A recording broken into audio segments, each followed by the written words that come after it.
Welcome back, everybody. This is Minister Q, and welcome to the protocol. Again, we continue the second part of this particular clip with Allie, Beth, Stuckey versus liberal Christians. And there are many different views about things that are in the scriptures as we have it today. But I want you guys to see this and comment as you will. Hit the like and subscribe button, and here we go.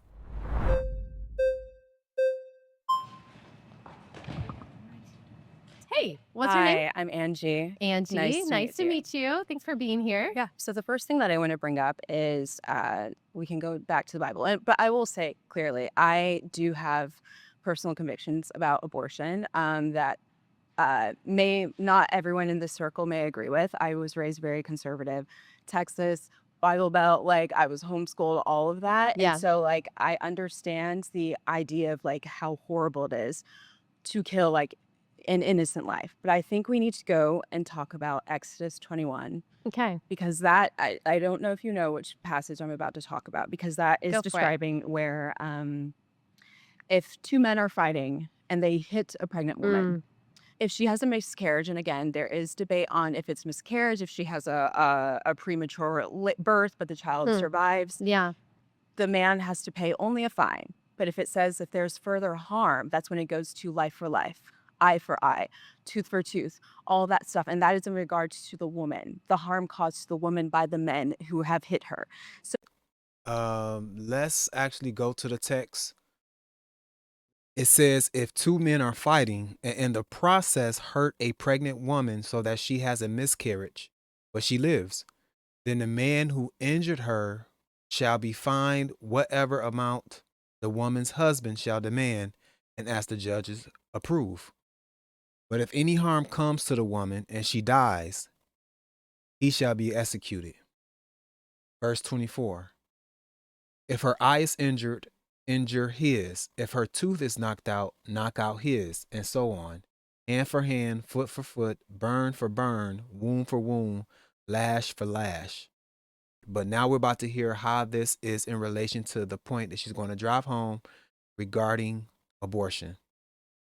I think that like if we're talking about how the Bible defines personhood, it's clear that in that law, the unborn child was not it's like killing them or, causing their miscarriage is not So it considered would have murder. been considered manslaughter, which it sounds like because it was accidental. The passage that you're describing is not intentionally killing an unborn child. That is what abortion is. Yeah. And so what you're talking about is accidental. We also, if someone accidentally killed someone today, they would be charged with manslaughter. They wouldn't be charged with murder. So I don't think that passage proves it's still, anything. even still, if they That is a valid point. It's comparing apples to oranges. Her analogy is not the best here. I could tell she's been thinking hard about this subject and maybe trying to find a compromise as to when it should be okay for a person to abort a baby. But that analogy was not the best. We clearly read how in the passage that it was a situation where a woman so happened to mistakenly get hit and either loses her life or whatever particular injury is dealt her shall be done likewise to the person who done the injury. And then if the baby so happens to pass away as a result, that was by, again, a mistake, a unfortunate situation, but a mistake. are fighting and they hit the They still woman have and to she pay and she dies, something. they pay the penalty for the death of her. That is not man. Also, it sounds like she's comparing the fact that the woman is alive and well. She is a full human being outside of a wound, and there's penalty for that, unlike the penalty for the actual miscarriage of the baby. But again, this is not the best analogy comparing it to intentionally getting rid of a child. Manslaughter, as exactly how you just described it. You said that the causing the miscarriage would be manslaughter, but in the same case, it's viewed the same way. Do you understand what I'm saying? I understand Because what you're saying. it was You believe accidental that to the you woman. believe that that passage proves that a woman's value is more important than the child's value because the punishment for accidentally killing that child was not as severe as the punishment for accidentally killing the woman. Is that correct? Is that the argument? That Would you say that's fair? that would be fair, but That would be fair. I'm trying to talk about the how the Bible defines personhood. Okay. The Bible defines as in this. I mean, again, of course, in context, we need to talk about all the other verses, etc. Talking about Yes. how Important.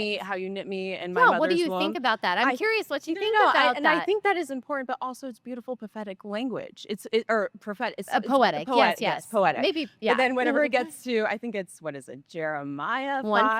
5, Yeah, 1 whatever. 5. It's talking Yes. about Before how I like formed you before in I the formed womb, you. I I knew mean, you. this is talking about how God knows each and every one of us, and He Yes. cares for all of us. Yes. It means that you are not forgotten. That's Yeah. how I view that. But again, as I say, I Would you say that's fair? that would be fair, but That would be fair. I'm trying to talk about the how the Bible defines personhood. Okay. The Bible defines as in this. I mean, again, of course, in context, we need to talk about all the other verses, etc. Talking about Yes. how you Important. knit me in my Yeah, what do mother's you womb. think about that? I'm I curious what you no, think no, about I that. think that is important, but also it's beautiful prophetic language.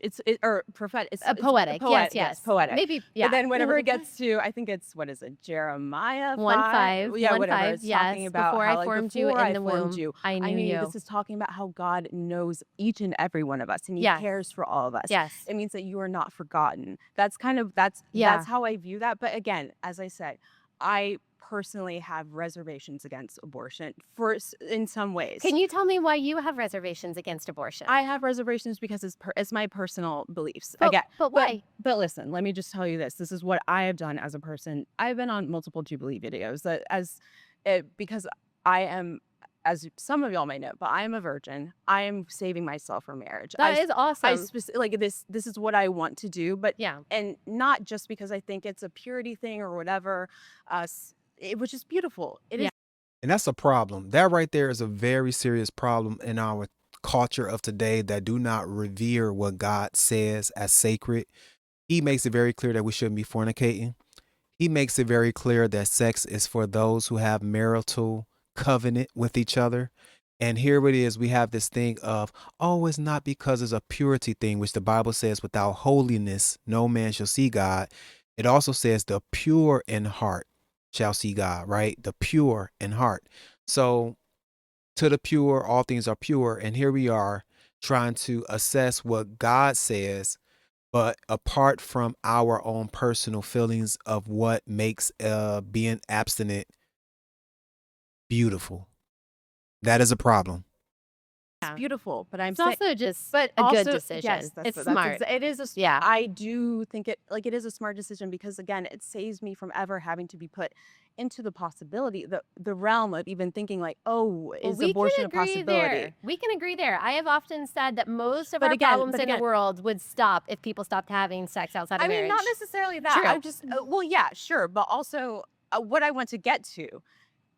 These are my personal beliefs. These are your personal beliefs. We should not be using the law to enforce our personal beliefs on people who are Well, not every That's another problem. It's not about our personal beliefs. It's not about conjecture. What God says, when we submit our lives to the Lord who rules our life, we show true worship. It's not about our personal opinions. Please understand this. law, Christian. every law enforces a personal belief on everyone. That's Sure, what a law but this is yes, but this is like those are more universal laws. There are laws. Should we have a law against murdering you No, or no, no. me? Let me finish this point. There's a lot of these are common sense universal laws that are actually reflected in many different religions, not just Christianity. About murder, about stealing, about theft. These are things that I think But that our the Lord, that founders God has founded our revealed laws based on the to principles humanity. of the Bible. I'm sorry. You know, it's really illogical to think that we shouldn't, when she say enforce, the very nature of you sharing what you sharing, why do you feel the need to share what you share, period? Because you want someone to hear what you're saying and you believe what you have to share is valuable. And at some point, somebody is going to enforce something. That's just the way life is. The reason why we have certain laws that keep us restrained is because those laws were put in place as a result of man being chaotic.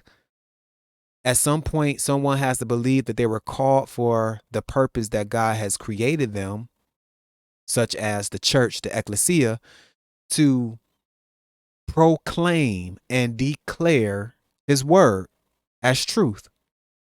Just like we have a constitution, just like we have civil laws that are proclaimed and declared and even enforced, depending on how serious the matters are.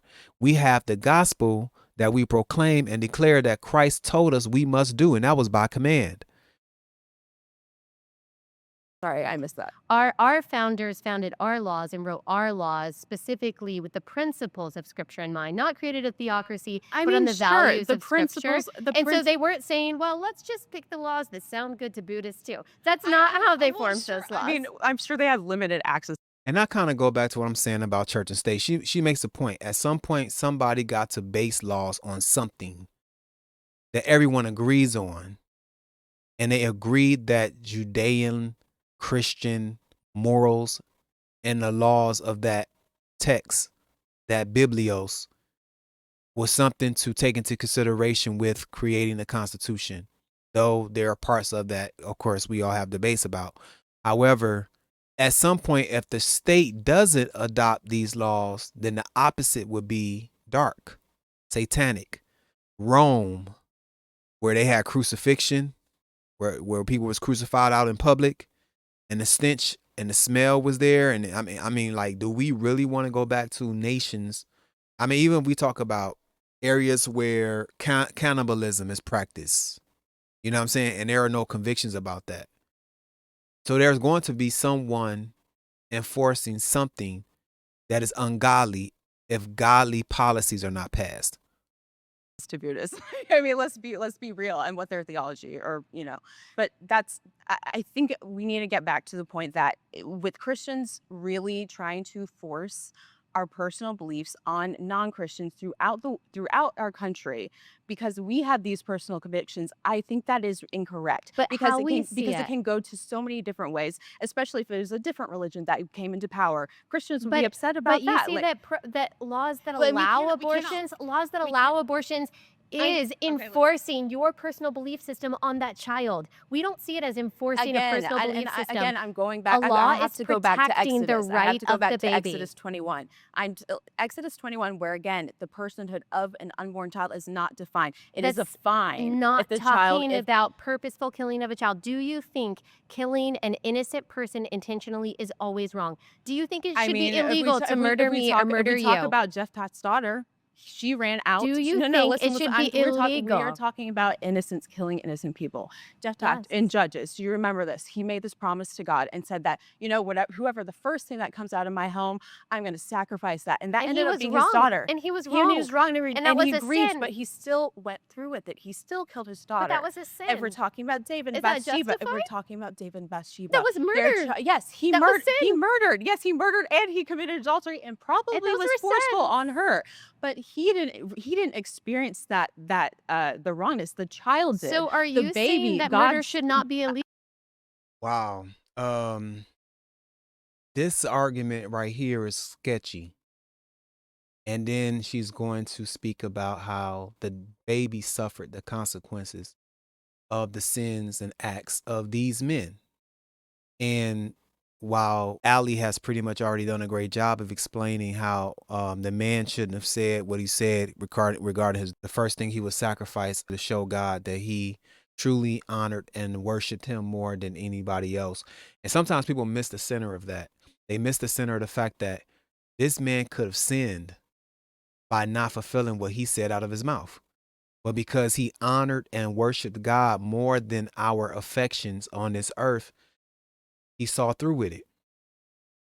No. I'm just telling you. You just said that innocent life, every time it's intentionally taken, is wrong, and there are cases in the David Bible. was wrong. I'm telling.